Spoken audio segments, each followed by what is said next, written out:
One of the things I find endlessly fascinating about software is all the different ideas we've had over the years for organizing large systems.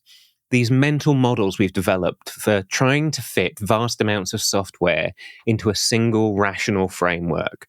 We've come up with everything's an object, or it's all actors, or it's all basically relational databases at the core.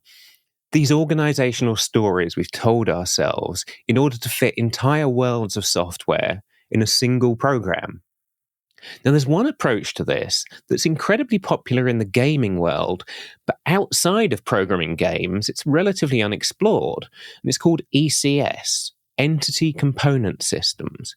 And what ECS does is it splits the world up into things, the attributes of the things, and the processes that manipulate them. And that kind of looks a bit like functional programming. It kind of looks like a relational database in memory, but it's very much its own thing. And this week, we're going to explore ECS by looking at the Rust game engine, Bevy.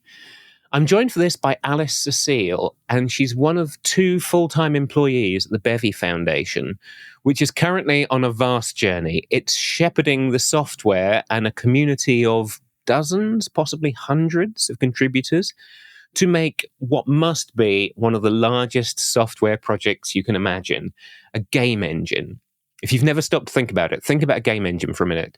It needs a core framework, sure. You probably also need an IDE and maybe a dedicated language. You definitely need 2D and 3D rendering. You need a scheduler. You need probably 3D modeling software. The list goes on and on. It's a vast project. So, as well as talking about the ECS at the core of Bevy, Alice and I get into how they're marshalling this force of open source contributors they've got on building what's got to be at least a 10 or 15 year software project. And Alice has some really interesting approaches to this, to the kind of soft shepherding that makes for really, really nice long-term project management. There's a lot to learn here, so we best get started. I'm your host, Chris Jenkins. This is Developer Voices, and today's voice is Alice Cecile.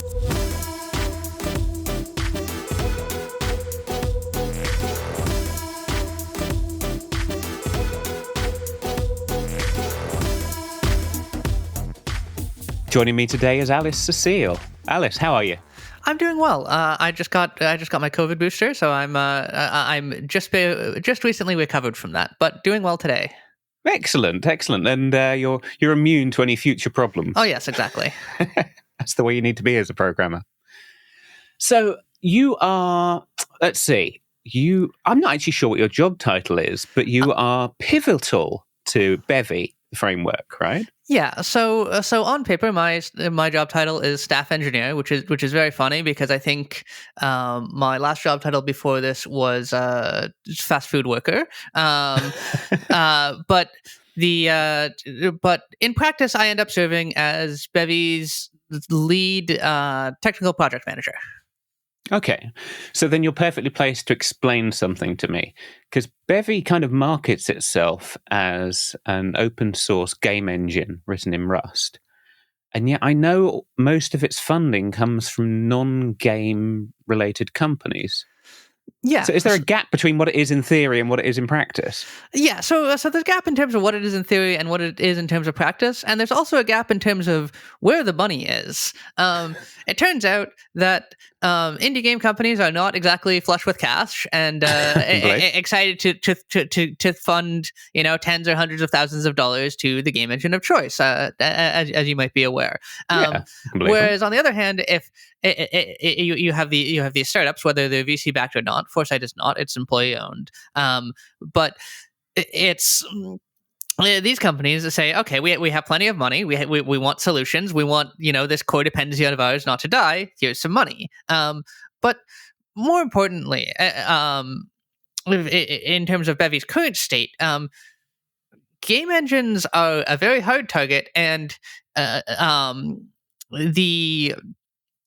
so a lot of the companies that use Bevy that aren't game companies, they say you if you're not familiar with the space, you might be like, why the heck would you use a game engine?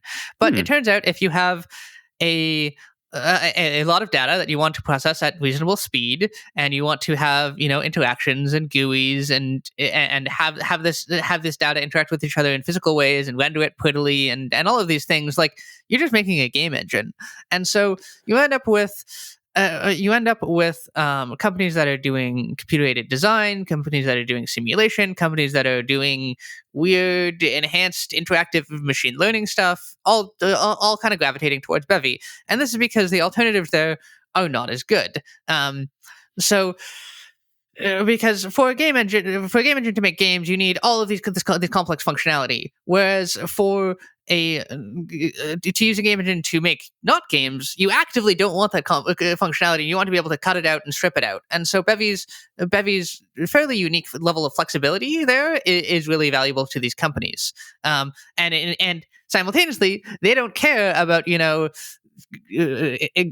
artist-friendly workflows and editors and animation graphs and like advanced spatial audio or whatever. All these features that are like critically blocking for game companies. These are actively like these industry companies don't care at all. So you sort of saying like there are companies who want advanced 3D graphics rendering and a UI, but they don't want things like keyframe animation on skeletons. Yep. And you can uniquely target them right now. Yeah, so this isn't totally unique to Bevy. Like a lot of the other game engines, so everything from Unity to Unreal to Cocos, like a lot of them make a lot of their money and a lot of their bread and butter off of these industry players. But it's actually quite fascinating. But the way that they do that is by charging them exorbitant licensing fees. And so because they have identified, as we have identified, that these companies have a lot more willingness to spend business to business level pricing on tools to make their stuff more easily. And so they charge them, tens of thousands of dollars a year for a seat, or whatever. Bevy doesn't. But more importantly, that's just the cost of doing business. But more importantly, Bevy is a lot more modular than these companies. And so because Bevy has been built from the ground up for modularity, whereas with Unity, you have to kind of like hack it apart. That's where Bevy's real edge lies. The other thing in this space that's quite popular is Three.js, which is a visualization framework for JavaScript. But this is less featureful and it's written in JavaScript. And sometimes it's nice to write your tools in Rust because it's a better and more reliable developer experience. Yeah, okay, I can see that. And I can also see then, it feels like for a while, the only UI game in town has been browser JavaScript based. It's nice to know we've got some other upcoming options. Yes and no. GUI is a very, very hard problem. It turns out that there's a lot of subtle things that you want to get right, and it's taken a long time for the Rust ecosystem to figure out how to make how to make all of these paradigms work within Rust. Because if you take a standard, okay, we're gonna have callbacks and reactivity, or we're gonna model of UI from like React or something, and put it into Rust, it's horrific. Like it's so ugly, and it's full of boilerplates. There's like explicit clone calls everywhere, and closures and async, and like just incredibly complicated to work with. And so it's taken several generations of iteration, both within the ecosystem and within the language itself, to get to a state where you can do that. And then once you have like, a fundamental data model that plays nicely with the language, you have to go and build the rest of the GUI framework. Like there's so much bulk and so much complexity there to actually get something that's pleasant and usable and bug free. And it's like, okay, yeah, if you're off by a pixel in your physics engine, like nobody cares. But if you're off by a pixel anywhere in your UI layouting system, it drives people crazy. Yeah, I used to work with a graphic designer who was he would freak out by 1 pixel. Yeah, and you're like, okay, so in order to fix that 1 pixel, we need to spend 3 weeks auditing our UI rounding code. Like it's kind of the state of Bevy's UI right now. Okay. So this raises the question that if you spent a lot of your design time figuring out the right space for a Rust graphicsy framework, where have you ended up? Yeah, so And do you mean in terms of Rust GUI sort of space? Yeah. So, like, I mean, I think most people have a sense of what the fundamental model of something like React is. Yeah. And Bevy is a completely different model to that. Yeah, so Bevy's GUI framework is still like somewhat under development, but it's really quite interesting. So ultimately, so Bevy is a game engine, and in particular, it's an ECS backed game engine. So the way that the ECS works is it's kind of like an in-memory database, very roughly, where you have entities acting as rows, and the different components that they have serving as the columns. Okay. Okay. And so all of the data it ends up being stored like this, which works very conveniently for things that are flat. But it gets a lot more complicated when it comes to modeling tree-like data structures, right? Because if you're trying to model your tree-like data structure within a tabular data structure, you start to end up with these complex interrelations. But on the other hand, you can iterate through a table very quickly, and so you can do bulk updating processes like super smoothly. And so for like the UI layout and so on, and like the change the color of everything that's hovered, whatever sort of operations, that's quite natural and quite nice in Bevy.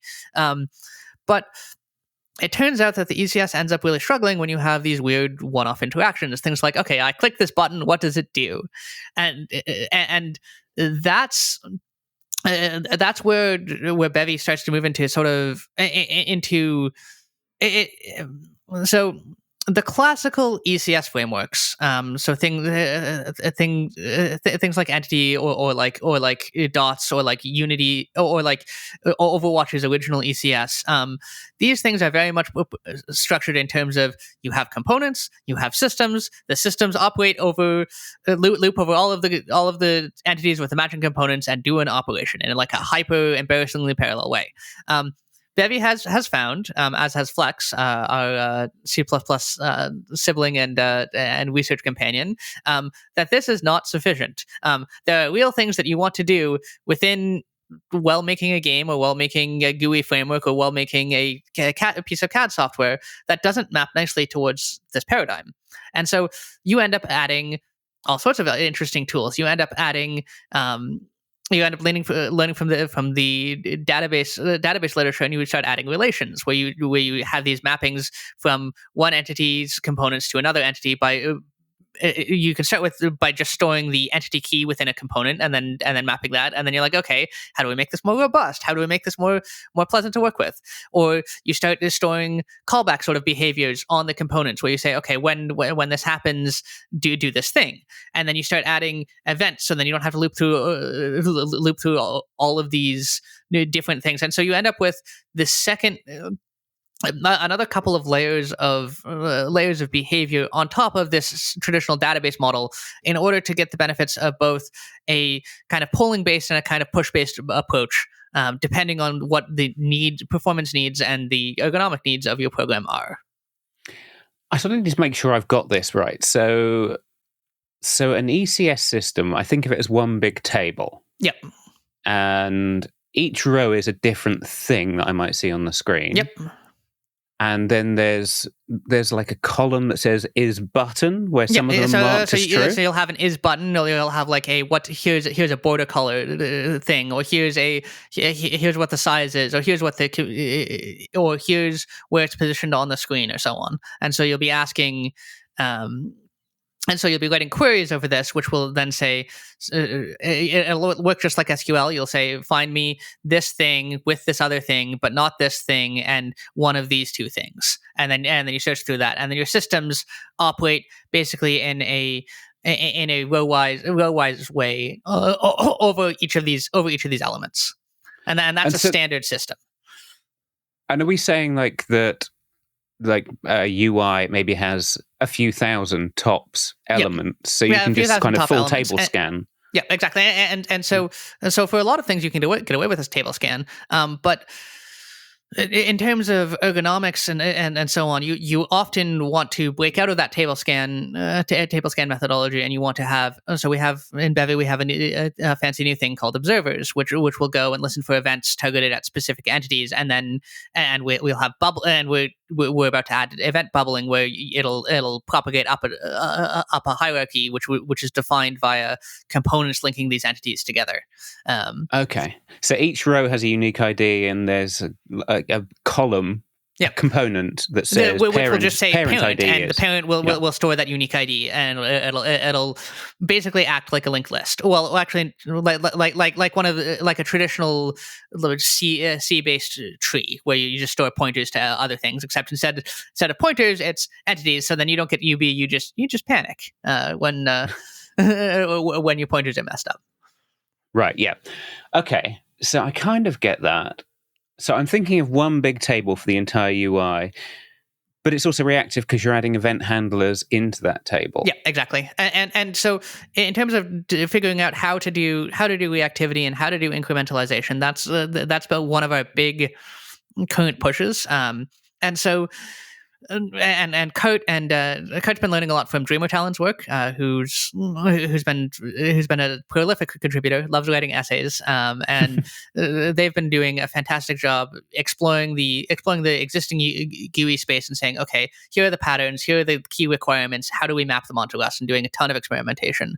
But so the reactivity has kind of two components to it. Like, why does Bevy UI care about reactivity? And there's two reasons for it. So one of them is performance, which is so then you're not constantly doing table scans, constantly recomputing everything, kind of acting in a quasi immediate mode where you're constantly recomputing things. But the larger reason is so then you can have complexity management, because right now, like, base Bevy UI is just this big ball of mutable state that anybody can reach in and touch wherever they want and however they want, and we have lots of tools to manage this sort of complexity within games, but it's just like, oh boy, there's a lot of ways to screw this up and to really tangle yourself up, especially like if you're like, trying to make widgets for people, and then you have certain assumptions, and then they go and try and modify it and make it interact with other widgets, and like it can end up very chaotic. And so having a single place to say, okay, here's what the initial state is, and here's how it is updated and computed is really nice. And so trying to do that sort of define what the widget's behavior and what the widget state will be when you actually initialize it is really, really useful. So like adding a life cycle to custom components. Yeah, exactly. How do you do that with that kind of model? How does that play out? Yeah, so this is partly an open research question, but on the other hand, it's kind of not. So Bevy's ECS, learning from Flex, has this idea of hooks and the corresponding observers, and these are basically tools that say, okay, when you observe this life cycle thing happening, so whether when it's created, when it's destroyed, when it's or like custom things like when this entity is hovered over, when it's pressed, do this thing to it. And so you can do and so you can add this sort of reactive hook-based behavior just kind of in a relatively passive way, because you have these observers which are basically watching for these sort of changes and then responding to them. And these are targeted to specific entities, and it ends up acting very much more in a much more traditional programming, much more traditional GUI programming sort of way, rather than the standard ECS. You go and you loop through your systems once a frame.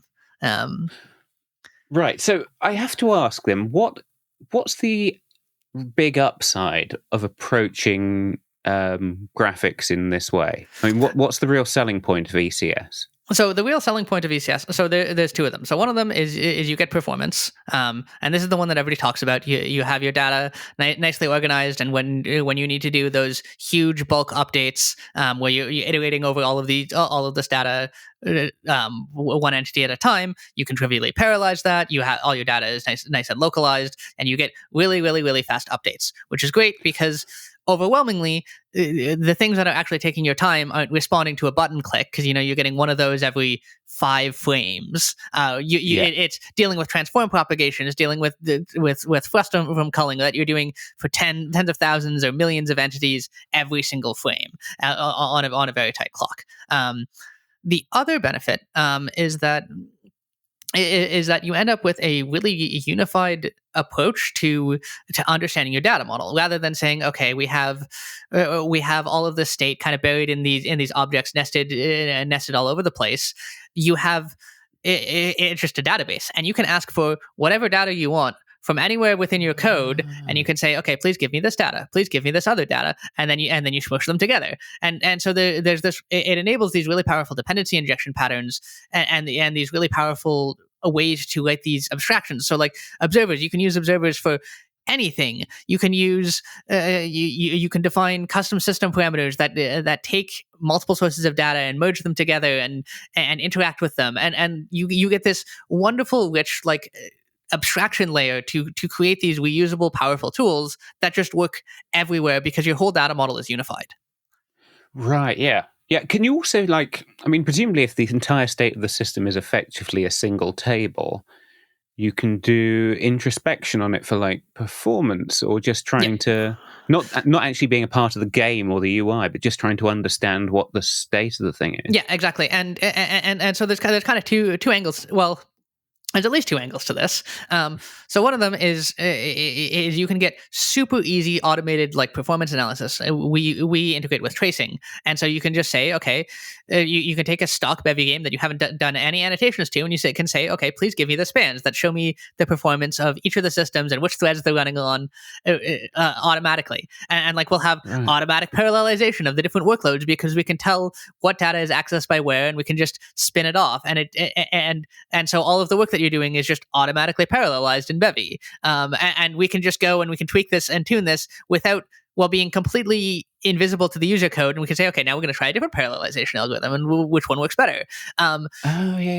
And so the unified data model like brings a ton of benefits like this. But the other thing that it does is it allows us to do things like reflection, which is a way to investigate at runtime the type information of the types. And so we can do things like automatically generate debugging UIs that'll go and investigate, go and display the component values of everything. Or you can go and you can open up a little widget on the side, and you can say, I want to tweak this value, I want to move this guy's transform, and then okay, I've added a new property that's an enum that tells me what type of enemy he is. So you can tweak that, and you can have it live in real time in your game. Just go and do this with like a single macro annotation, and it's really, really powerful. Yeah, I can see that, because it's basically saying select star from where entity ID equals blah, and then you get the whole thing. And you get the whole thing, and then we have the ability to understand at runtime what the type information is, and then we see what the possible valid values are, and then then tweak them and refine them, and then we can also do like automatic serialization and deserialization rather than having to go and manually write this for each of our types. And so like the unified data model makes adding complex features and leveraging complex features so much easier, and it's also a way to keep the overwhelming cognitive complexity of a whole goddamn game engine in check. Yeah. It's kind of reminding me a little bit of the Elm architecture, in which there is one central core data type off which everything runs. Right. Okay, that makes sense. Yeah. And the idea of and one of the great features of that is you can snapshot the entire state of the system just by looking at one data structure. Yep, in this exactly. case, the table. And like there was people doing like rewind playback of Bevy apps, and like we have like a system stepping feature, and like there's a ton of potential for these really, really powerful like introspection and debugging and like meta modification tools because we've been so diligent in saying no, this is the standard way to do it. And like in some ways, it doesn't matter what the standard tool is. Like we happen to choose an ECS because it has good performance characteristics for what Bevy needs, and it also plays nice with Request Borrow Checker. But simply having a standard unified data structure that's very flexible and very powerful has huge implications for app architecture. Yeah, I can see. So give me some clues about how I would use this architecture, because it's I can see parts of it that are familiar. Like it feels a bit like Elm, it feels a bit like a relational database table. Can you give me some hints on how I might translate something I might write in React into Bevy? So I'm not a React dev, so maybe okay. I'll pick something from game dev. Okay. Okay. So suppose you have what do we want to do? Let's do enemies attacking each other. Okay. Okay. So suppose you have suppose you're making a combat-based game. Let's say you're making a an auto battler, okay? And you're having these enemies, these objects attack each other. So first, you might want to say, okay, we'll have a creature component, and all this does is says here these objects are creatures. It's a dataless marker struct, okay? But it's a marker component, and you slap this on, and then you say, okay, we can say what side they are. So we might have a side enum that's either friendly or hostile. And then you go through and you write your systems and you say, okay, check to see what side all of the units within range are. And then you'll need a position component, and you'll say, okay, here's this component with like an XY position for them that you'll go and look over. In my head, every time you say component, I'm adding a column to the table. Yeah, so you're adding a column to the table, and so and then you might add life and how much damage they do and so on. But then but then you might decide that we want to have really complex effects, and we want to break out of this table based paradigm, and we want to start adding events, and we want to start handling this using observers, where you say, okay, we're going to send an event to deal damage, and we're going to target this entity, and then we're going to have an observer that listens to events targeting entities, and it says, okay, here's how you handle it, and then it takes that event and it transforms it into another event, which might be checking if it's a critical hit, or they might be checking to see how armor affects it, or it might be duplicating the projectiles, or so on, and you'll get these this web of this bubbling kind of forking and branching web of events being handled, and then they'll just propagate over and over recursively, like within and until it comes to rest, and then control flow will be handed back over to your systems, which will go and do the once per frame loop again. The question that raises for me is, okay, so enemy A shoots friendly B. Yeah. I model that as an event, which is effectively a bullet, let's say.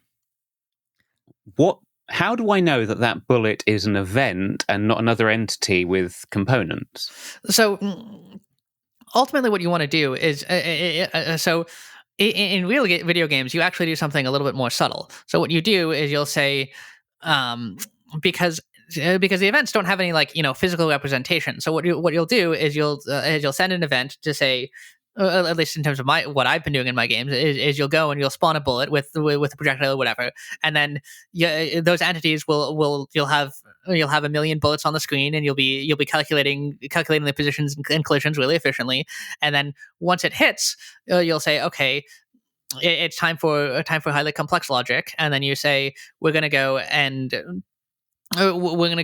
create an event to say, how is this going to be handled? Just like you might create an event when a button is clicked, and then you can have that propagate and bubble and react. And then at the end of that, one of the events that you spit out from that stream is destroy the entity that created me because it's been handled, and then or spawn a death animation for it or whatever.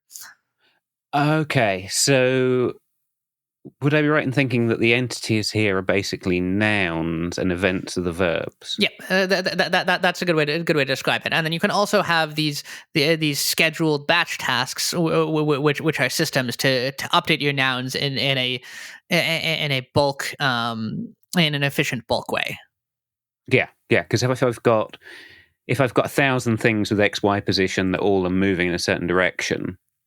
Yeah. I need to cycle over those 1,000 things and update their new position depending on their speed, which is trivially parallelizable, as you said. Yeah, yes. Trivially parallelizable, but it also involves less overhead as you're jumping through, because you can say, okay, I want to fetch everything in this column, and then it's all within a nice little cache line, and then you can go and update that rather than jumping in and out like you do with observers. Right, yes.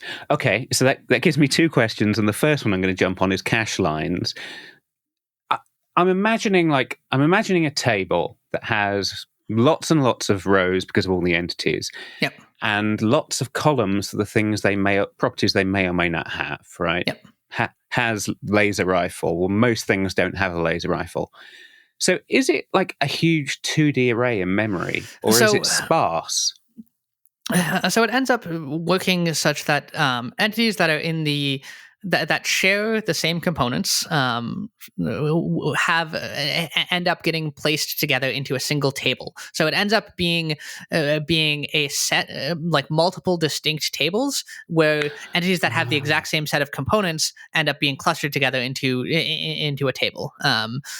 There's also sparse set components. So then Bevy has a distinction between an archetype and a table, but that's kind of getting into the weeds. Is it predictable which tables will be made? I mean, you say when entities all have the same components, but that presumably you can't predict that at writing Bevy time. Yeah, exactly. And so Bevy, at least Bevy as it stands, doesn't have like predefined database schemas and like distinct hard tables. It's all done dynamically ad hoc. And you'll basically end up there's this thing called an archetype graph, which records how to efficiently move entities from one archetype table to another under the hood. And generally speaking, these archetype moves, where you're moving from one table to another, are very expensive, at least like on relative scales. And so you want to avoid constantly changing archetypes at runtime as part of your like ordinary operations, unless your n is smaller than 10,000. Right. This is one of the things that often gets lost in terms of discussion. It's okay, yeah, sure, this is slow, and this is might be 5 times, 100 times slower, but like if your n is smaller than 100,000, smaller than 10,000, smaller than 100, like you don't care at all. And so you'll end up getting like these intermediate level programmers who are really, really incredibly bright and like so excited about the I'm understanding performance. I understand performance now. Like, and they've even run some of their own benchmarks, and they said, oh yeah, this operation is very slow and so on. But they're not actually profiling real applications because because it's like. When you're making video games, you have 16 millisecond frame budget, and as long as you're within that 16 millisecond frame budget, like it doesn't matter. It doesn't matter that your app can run at 4,000 frames per second. Like this is completely useless. But if you're starting to run into those frame time budgets, it's not. Okay, I'm going to go over my code base and do a blind pass. It's you go and you open up those built-in profiling tools and you say, okay, what is slow, and then you optimize there. You got to look where time's being spent before you start optimizing the algorithms. Yeah, exactly, right? And that's a painful lesson that I think every junior programmer needs to learn. So we try to preach this religiously in the Discord. I'm sure I've learned that the hard way in the past too. Yeah, you're like, it's really clever optimization, and then you try it, and you're like, that didn't save us any time. God damn it.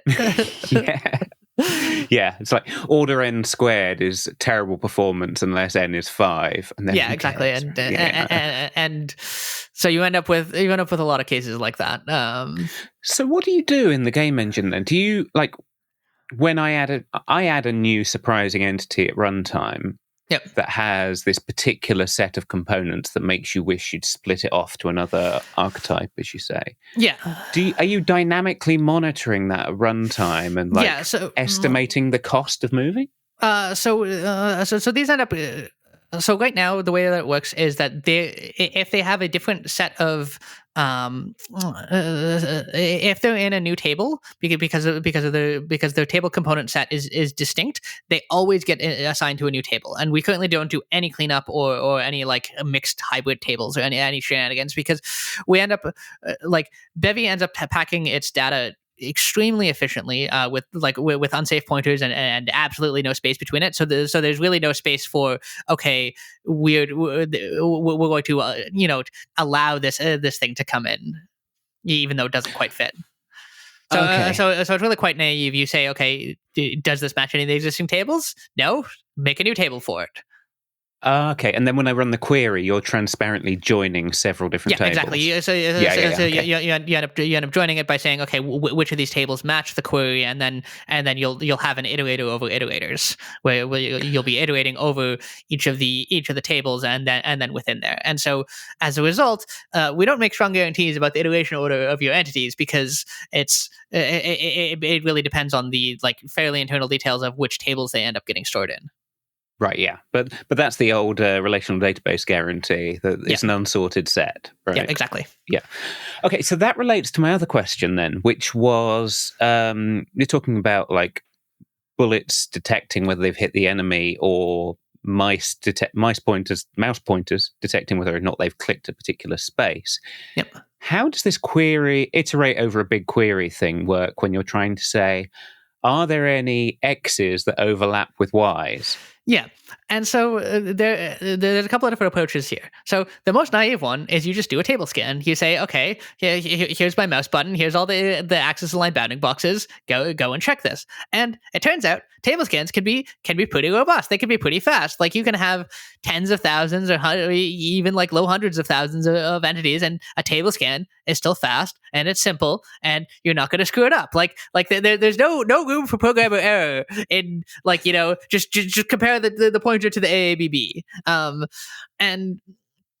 But as you start getting into more performance demanding applications where you're trying to write a full physics engine for a physics heavy game, you end up wanting to say, okay, let's store a spatial partitioning data structure somewhere in here. So you say, we have a quad tree, or we have an aux tree, or we have a bounding volume hierarchy, or whatever, and you stick that into a resource, which is basically a global singleton within Bevy's ECS, and you say, okay, whenever things are changed, that respond whenever the position or whatever other indexed characteristic is changed, you have to go and you have to re-update your index. And so you end up building these indexes and then working using these queries in combination with these computed indexes in order to go and efficiently query this. And this applies to more than just spatial querying. This applies to, you can do this for name lookups. You can do anything that you might possibly want to use a database index for using this pattern. And this was one of the things that I really got. One of the very first things that I really got interested in Bevy was trying to understand, how do we make it so then the source of truth problem for this is less bad, because it's really easy to say, oh no, I'm querying on a stale index and I didn't know it. Oops. And you have all of these systems running and mutating state and so on, and so it becomes, and you don't want to do a full reconciliation step too often because it's expensive, and you want to make sure that that it's always done before you're using it. And so that sort of scheduling dynamicism is one of the harder parts with maintaining these indices. I can totally see that. So you're telling me there's a separate scheduler in Bevy? Well, that's how Bevy's systems run. So Bevy's systems are run via a scheduler that says, okay, do this job, then do this job, then do this job. Except it's all being done in parallel according to a greedy algorithm, where they say, okay, well, the component data that you need access to is free, so go ahead and start. Or this other system is writing to this component that you need to read, so you go to the back of the queue, and then we'll try you again later. And so it's constantly trying and retrying, and then you have this web of scheduling constraints to make sure that the invariants that you actually care about aren't violated. Right. So hang on, I need to make sure I've got. So I think we've got what an entity and a component is, and the system is the thing that's running over this table and doing stuff. Yeah, exactly. Just make sure I've got that right. You can kind of think of it like a job in terms of relational database terms. Yeah. Okay. Because this is such an unfamiliar model to me as like an industrial programmer. Yeah, never exactly. A game Well, programmer. and you're like, okay, we have these jobs that just kind of like run automatically in parallel in whatever order they feel like, and it's fascinating because for any arbitrary pair of systems, it's literally unobservable what difference which order they run in, because they're touching completely disjoint sets of data. Yeah, that makes sense. But how does that play out with like if you've got, we talked about having different tables that end up being joined together to present the same virtual column. Do you have like one system gets access to one underlying table and then blocks while it waits for the next underlying exactly. table? And so we'll have a at runtime bit mask saying, okay, here are the tables that are in use, and then once the system completes, it goes and subtracts one from the bit mask and says, okay, here's what we now these resources are free, and then the scheduler goes and says, okay, let's compare this new system's access against that bit mask, and then it'll say, okay, yep, it's good, and then it adds it, or nope, it's not, and then it drops back down, and then the system gets put back in the queue.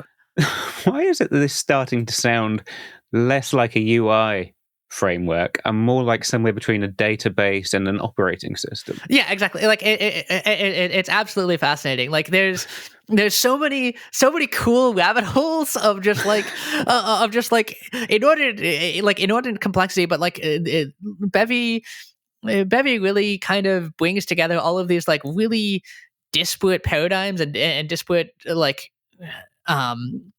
ways of doing things and different fields in a way that's like completely unique. It's I wake up and I'm like, well, I guess I'm gonna go and analyze this scene to see if its shadows look nice, and then I'll be working on the parallel scheduler the next day, and then the day after that I'll be like, okay, how do I design like a nice style system for UI, and then I'll be like, okay, how do we write gameplay code, and then like all of it just kind of like whirring back and forth, and it's so fascinating.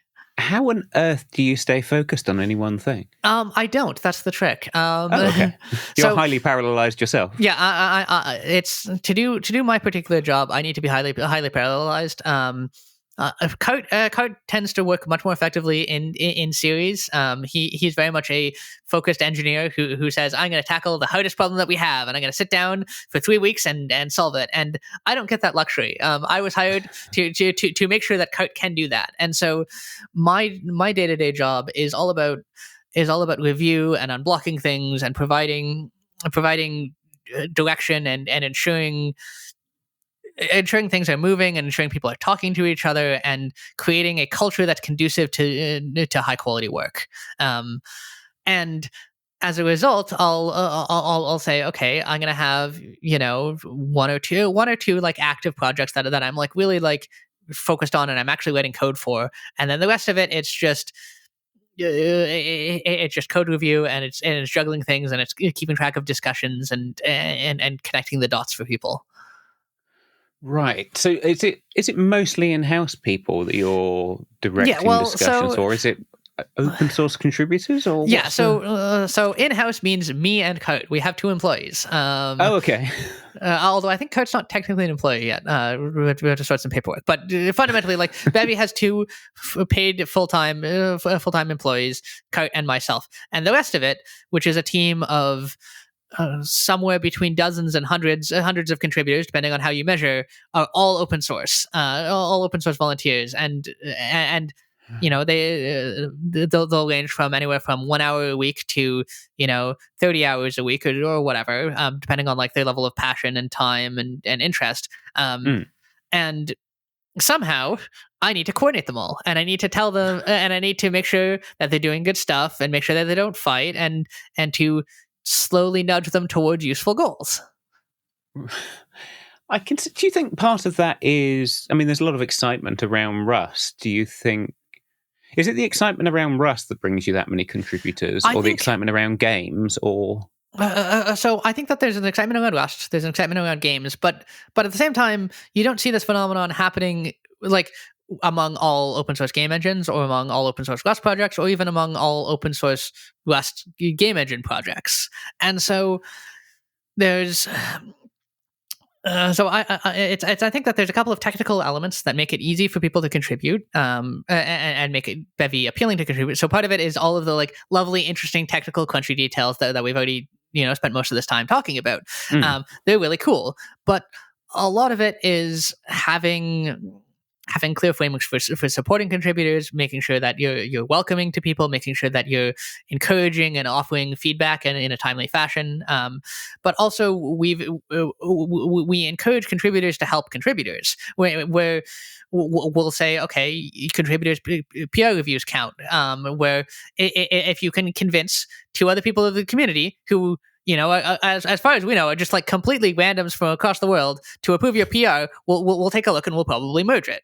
And so we end up kind of bootstrapping the problem by saying, okay, how we have so many contributors, how do we turn this into more throughput when we have very limited time? And it's you use this problem that you have and turn it into a resource by having it feed on itself. And so you end up with this really cool like self-sustaining loop of a community of contributors that's empowered to do things, because they're helping each other and they're vetting their stuff in a way that makes it reviewable and parsable and like a high enough quality for us to say quickly, to do a quick pass over and say, yeah, this looks great, let's merge it.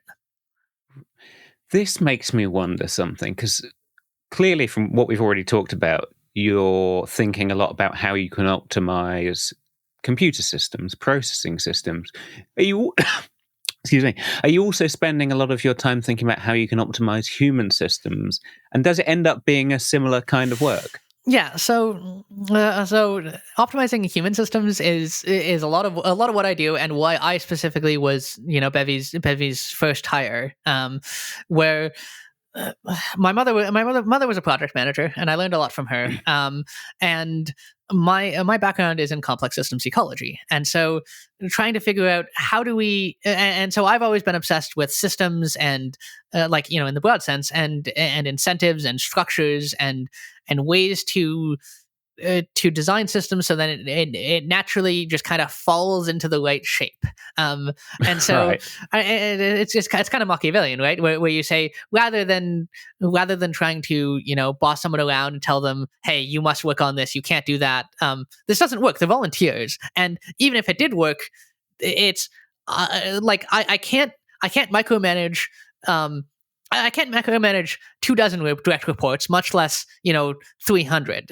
Yeah. And so when there's a problem that needs fixing within the community or within the contributor base, within the code base, you have to look for the changes that you can make that structurally incentivize the behavior that you want. So one of the things that we found was people would be tackling these wildly ambitious projects on their own, and they'd say, okay, well, I have this really cool idea, I'm going to tackle it, and it would just be this one guy's job to like just be a hero and finish it. And this was really hard because it was hard to review. It was hard to get design feedback on, and then they would burn out, and then the project would languish and die. And so what I said is, okay, Right. we're going to go and we're going to make a new process. It's going to be nice and lightweight. We're going to have working groups, and these are going to be ad hoc things that where you say you get yourself and a couple of buddies together, and you say, we want to go and tackle this broad, ambitious project, and this is your responsibility collectively.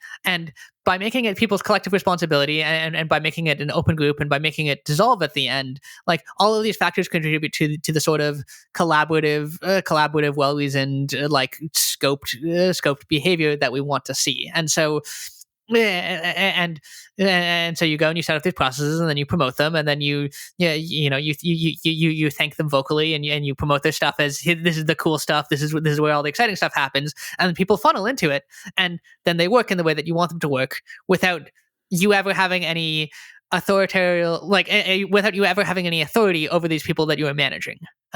Right. Yeah, you just give them a framework to pour themselves into. Yeah, and then stochastically, like grains of sand, like some people won't want to work like this, and they'll bounce out. But overwhelmingly, like people will follow the structures and patterns that you lie into place to. They'll follow the incentives, and so you set up the incentives, and then you sit back and you watch, and then you say, okay, that didn't quite work, and then you subtly tweak one of these rules or one of these things of how you're doing stuff, and then you watch, and so it's very much about trying to model how humans work and trying to model how these dynamics work, and then setting up the structures to enable this to be successful.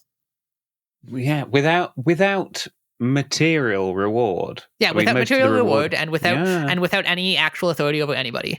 And and so it's really fascinating to me, because I'll look at traditional managers and they'll be like, oh yeah, my job is to boss people around, and I'm like, no, your job is not to boss people around. Your job is to do what I do, where you go, you subtly set things up for success, and being.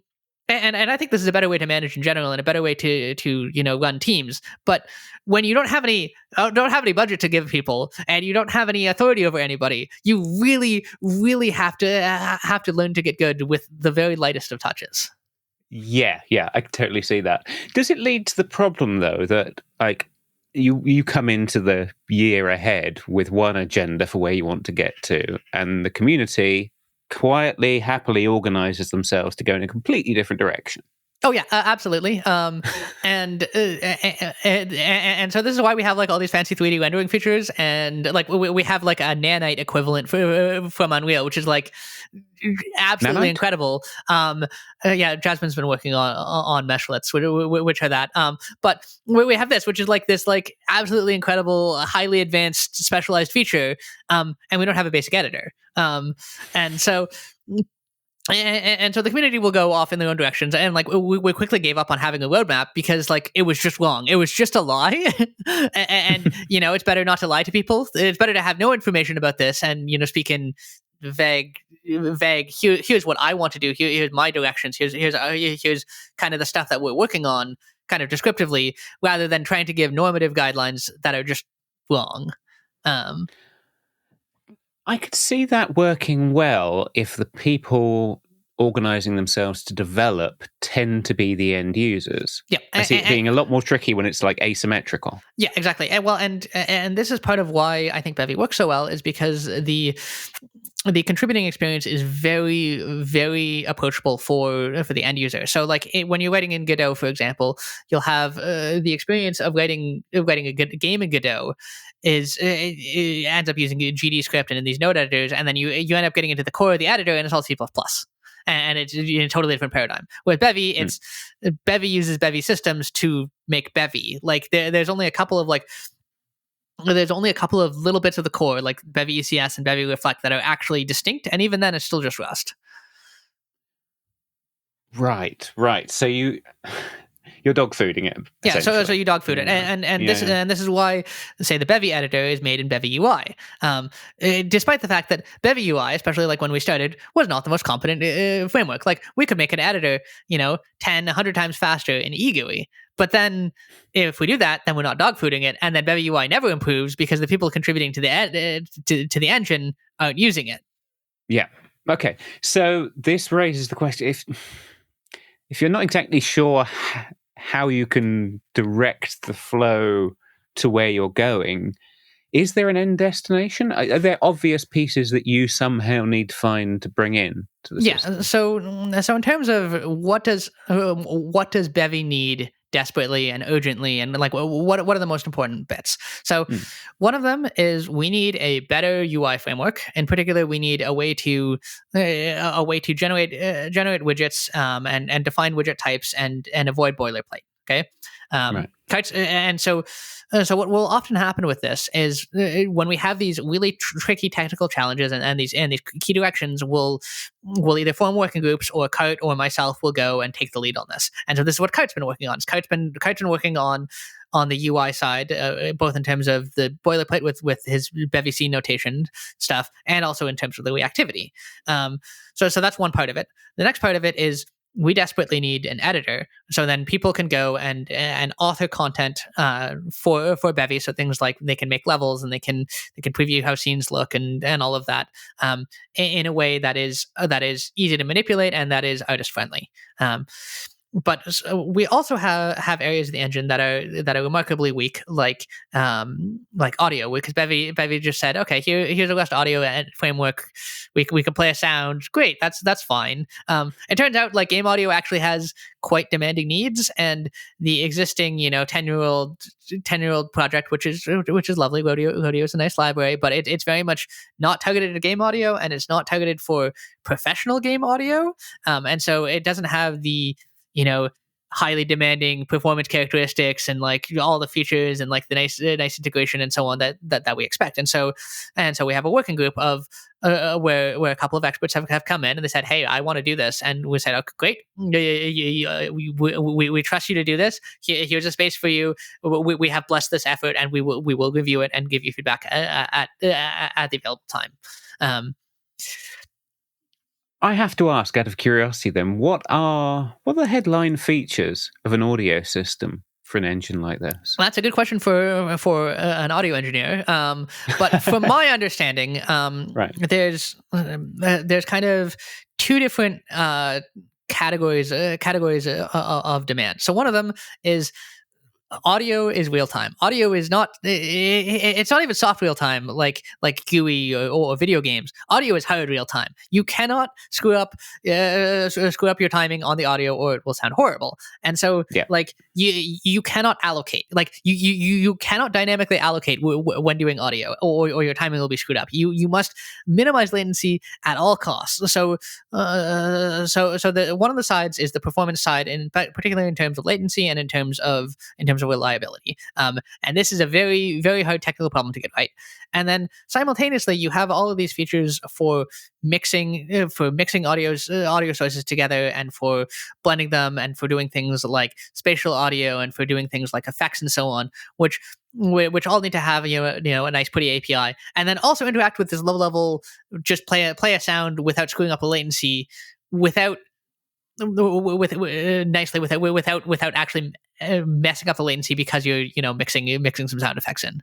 And so that's what getting both halves of those together is really why it's there, and why I'm really, really glad we have, I think, at least 3 like professional audio engineers just kind of slowly chewing away on this project. And I'm like, great, this would have taken me like 5 years to learn.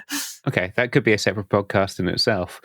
But why don't you have this problem then that you make it sound like audio is like the king of the scheduler, right? Yeah. It has to get first dibs on everything. So for audio, does that make it hard to, like, isn't everything else you're doing,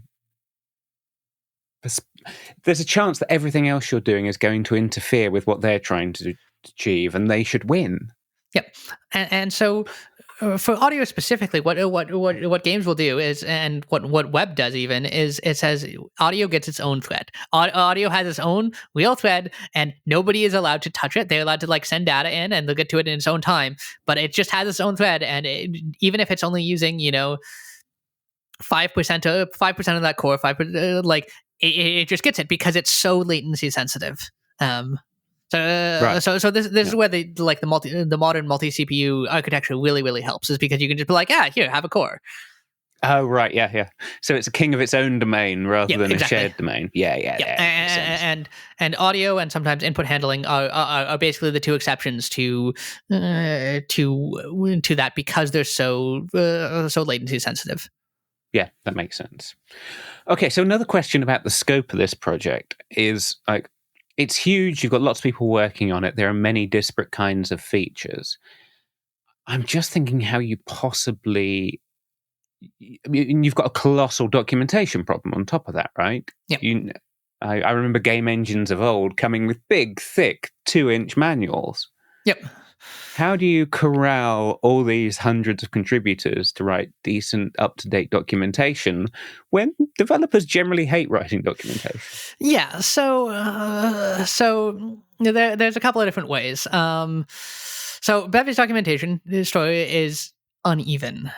So what we've done really, really well is we've managed to get really good API docs for 90% of the engine, and this is because Rust doc is incredible. Like so Rust has its own built-in documentation tool where you just write comments you write special comments just above your code, and then it goes and shows up in these automatically generated HTML documentation, and it's great. And there's all sorts of conventions, and there's lints to enforce this, and you can just say, oh yeah, this is just like a standard expected part of code quality. And every time that a function gets changed or a function gets written, it gets API documentation, and by and large, this works great. The other thing that works great is are examples, because examples end up in Rust can be automatically compiled and can be easily run, and so they end up acting as hybrid interactive tests and documentation and ways to learn how to use this. Okay. And so that ends up working really well. Where we end up struggling to a fair degree is when it comes to writing and updating high-level documentation, where you say, okay, here's what this module does, here's how you use this library, here's the core concepts of the ECS, and so rallying energy towards that and keeping that up to date is an effort, and I think that we do better than average in terms of like programming languages, but definitely nowhere near as well as we need to. And I think that part of the reason we do better than average is because we can have is we can embed Rust code and like automatically test it, which is great, because then it like at least gives you some warning that this thing that you're saying is totally wrong, and you use a literate programming sort of style. Right. Yeah.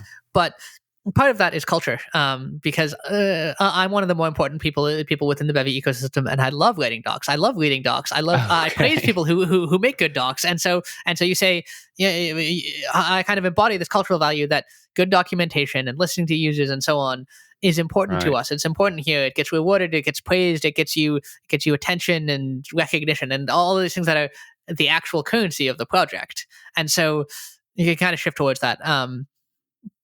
I think that in the long term, we're probably going to want to hire people to write documentation and write stuff.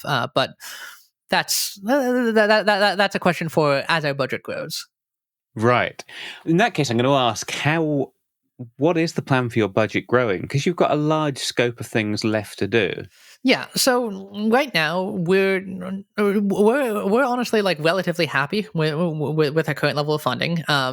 It would be, it would always be nicer if it was higher, and we could end up turning into it. But it's like, are we dying for money? No, I make a respectable salary, respectable if modest salary. Kurt makes a respectable if modest salary, and we are the community does a good job stepping in and providing leadership and providing a review when needed, and ultimately, like, I think that there's kind of a self-limiting effect there, where if the community gets too big, people burn out faster, and if we end up having more review bandwidth than we have contributions, then the community grows and contributes stuff to fill the space.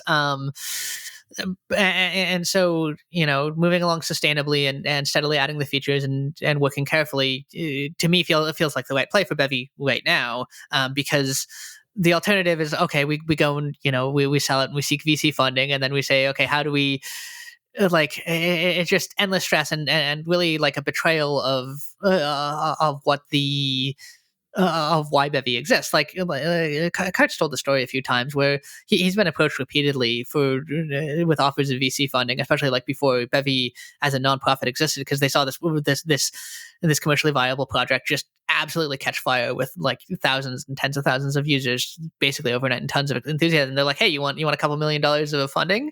And he's like, no, I'm happy, I'm good. Yeah. And so kind of in terms of like longer term, I think that I'm very happy to have a model where we're successful if our users are successful, where we say, okay, let's go and make something great and make something that people can make money with, and then talk to them and build relationships with them and say, hey, we're doing great work. Do you want to fund us? Do you want to support us to expand this area that you're interested in, or to keep the lights on, or whatever? And the commercial users are obviously the most important there, because they can donate thousands of dollars a month rather than tens of dollars a month. But the hobbyist users are important too. Like we have a non-trivial portion of our funds come from hobbyist users, and like that's a really important vote of confidence to me as well, to say hey, this is something that you care about, with that you love, that you're passionate about, that you're excited enough about to give us $5 a month, give us $10 a month, give us $50 a month. Like it's a wonderful feeling. Yeah, I know that one well. So then, what is the biggest missing resource for Bevy? Is it time? So the biggest missing resource for Bevy is decision making. Oh, okay. Yeah, I assumed you and Kurt were like benevolent dictators. Well, yes, no, actually. But quasi-benevolent, quasi-dictatorial. But ultimately, like, making good decisions requires time and requires energy and requires a very specific sort of, it's emotionally taxing in a very specific sort of way, because you're constantly like navigating conflict and like taking on responsibility and like and like listening to people, and so it's emotionally exhausting. And so the throughput of critical, contentious decisions is, we're limited to, optimistically five contentious decisions per day per person. If this was I all, thought you were going to all, say per year. Well, per day. That's pretty high. So like contentious, but like in terms of like, in terms of like truly controversial, like if we have like a big argument over like, okay, should we do this? Should we do this other thing? Like we get like one a week, and so, right. and so. But in terms of like, okay, should we merge this typo fix PR? Like, this doesn't require any emotional energy. This barely requires any judgment. Like, anybody in the community can say, oh yeah, that typo fix would make sense. This bug fix makes sense. This like refactor makes sense. This like uncontroversial feature makes sense. And so, as a result, the actually progressing requires people who are trusted to make decisions making those decisions, and for us to say, you know what, I trust you, I trust that you've made the right call here, and for them to have built that consensus in order to move forward successfully. Right. Yeah, and that is a slow process to grow that kind of trusted community. Yeah.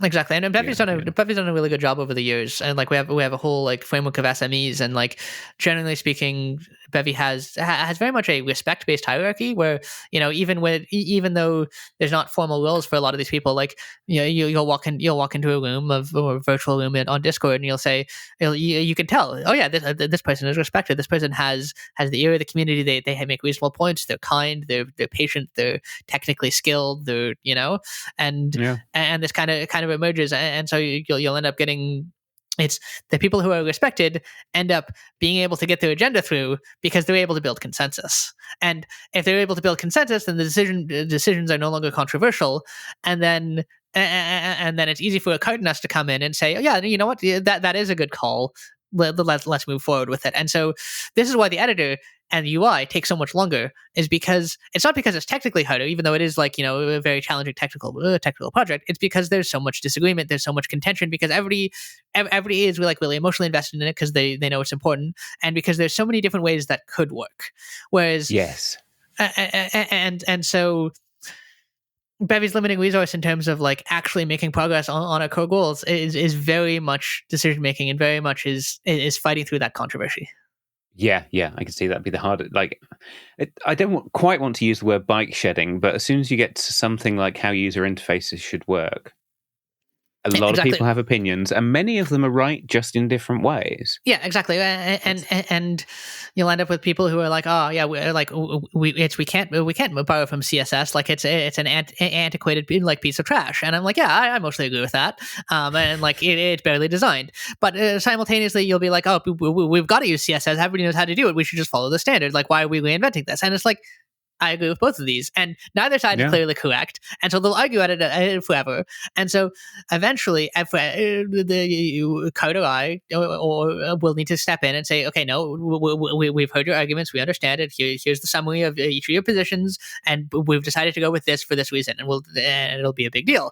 And then, you do this 500 times, and you have a UI framework, and you do this 5,000 times, and you have a whole editor. And it's like,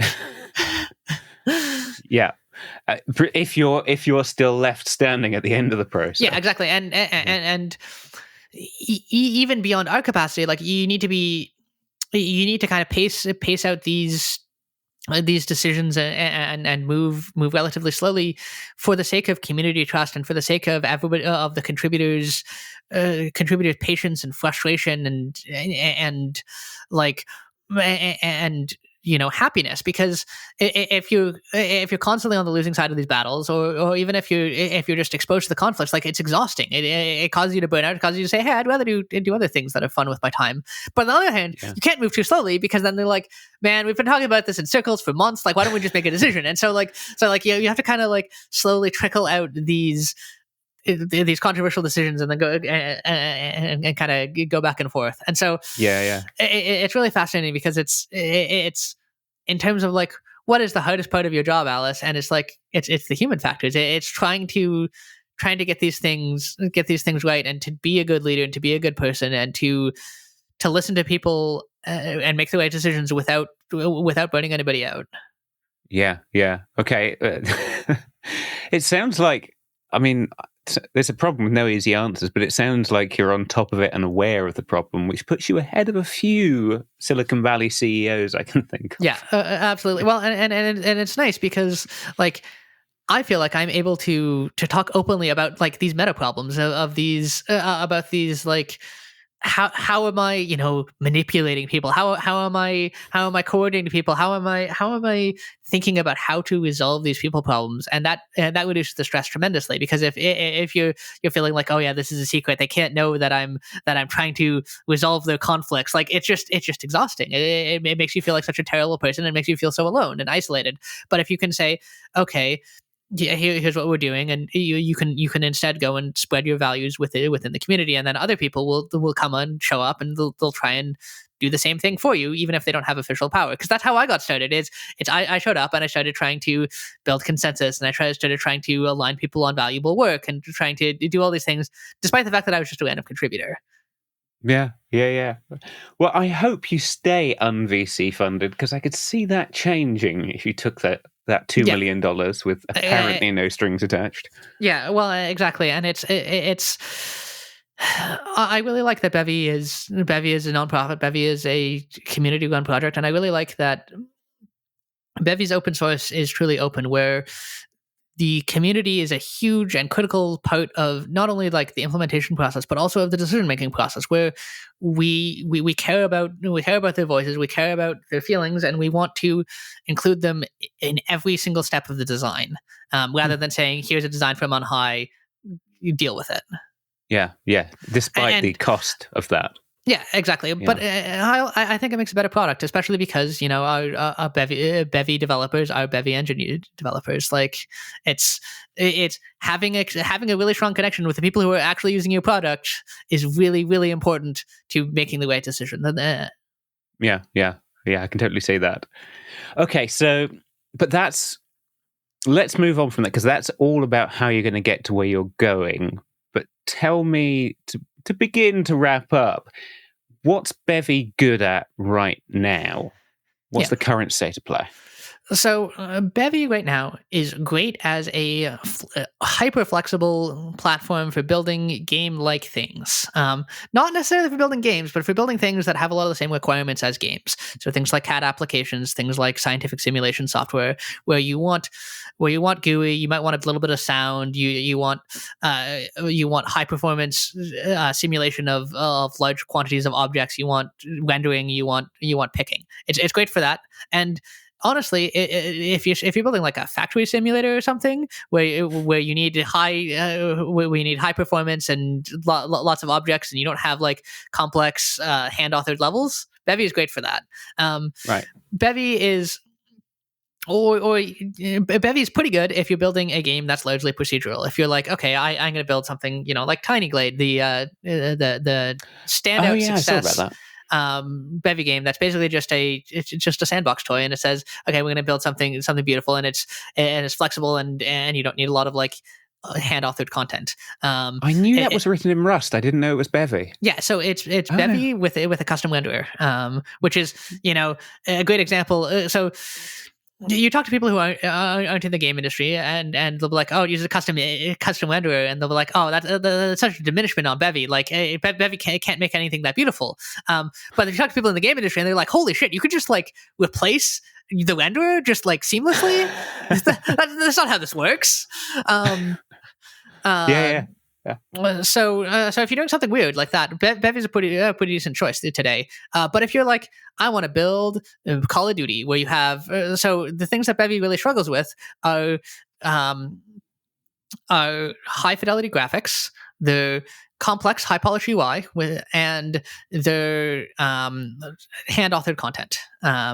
So where you say, okay, I want to build this level that looks exactly like this, you're going to have to build your own tooling to make sure that works. And that might just be, integrating with LDTK or integrating with Blender or so on, but you have to build that whole pipeline yourself, and you need to have that in place before your artist can really start to work effectively. And so for a small team, for solo devs who are mostly programming with a splash of art, or for the teams where you're like, two or three programmers with one or two artists, like that works fine. Especially if you're building a semi-procedural game.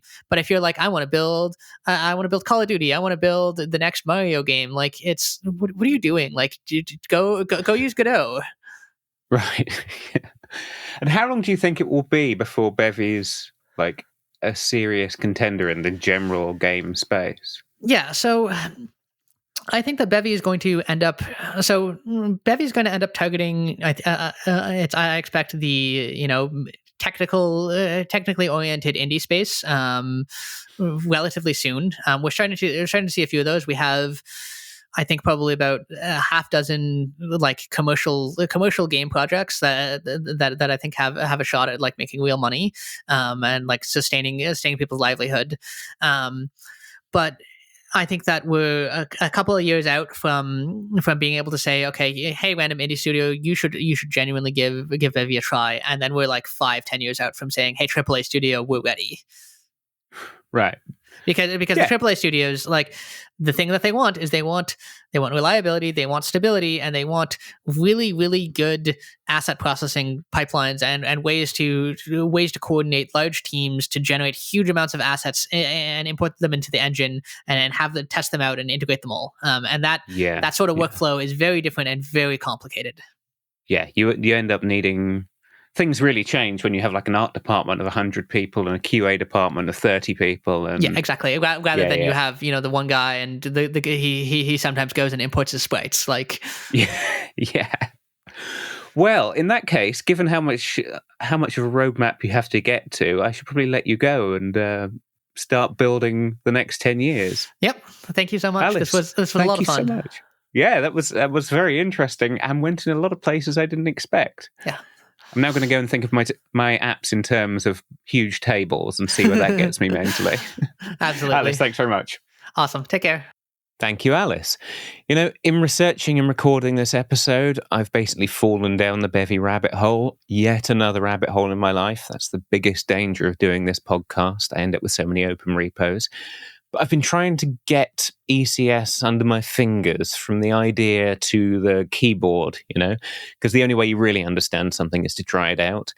And it's interesting. I can't say I've quite got it yet, but it's definitely very good brain food. So if you want the same brain food, head to the show notes. You'll find links to Bevy, the tutorials, the examples, and the C++ equivalent that Alice mentioned, if C++ is your jam. While you're there, if you've enjoyed this episode, please take a moment to like it, rate it, maybe share it with a friend. If you want to catch next week's episode, make sure you're subscribed because we'll be back soon. And if you want to support future episodes, please take a look at us on Patreon. But until then, I've been your host, Chris Jenkins. This has been Developer Voices with Alice Cecile. Thanks for listening.